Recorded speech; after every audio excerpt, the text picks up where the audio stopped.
DSP का दिन आ गया।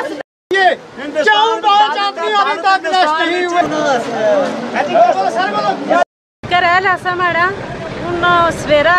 7 बजे पौनियर गए वापस अशने से रोड विच उन्हें कत्ल किया,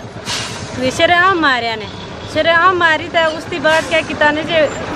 पुलिस गई है उन्होंने आख्या अस पूरे 17 बंदे अरेस्ट किए ने और पूरे उन्होंने अरेस्ट कोई नहीं किए। तो 5 बंदे बाहर हैं वो इस तरह फिरने और राती अशने माड़ा मकान अलग है और लग उन्हें राती अशने और एक बिशारत है इस तरह हमले करने और बोल रहे हैं जिन्हें एक कत्ल हुआ और करना है दिहाड़ी तकने राती वो माड़ा मकान लग गया। कल आया गटियां मारने, पत्थर अशने मारने, पटके बनने और इस तरह ने वो ड्रामे राती करने और जो बंदे बाहर हैं उन्हें की नहीं अरेस्ट करने। कोई 3-4 महीने पहले यहाँ मोहम्मद मकबूर नामी एक शख्स का जो है मर्डर हुआ था,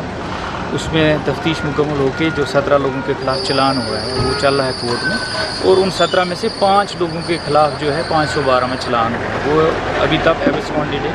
फरार हैं। कल जो है पुलिस को इतला मिली थी कि उनका कहीं वो मंडी में जो है उनको देखा गया, तो उसमें मंडी पुलिस जो है कहीं गई थी, वो किसी वजह से वो नहीं उनको कर पाए अरेस्ट। तो इनका जो गिला शिकवा है वो जेन्युइन है, उसमें पुलिस करेगी काम, तो 2 दिन के अंदर अंदर उनको जो है अरेस्ट कर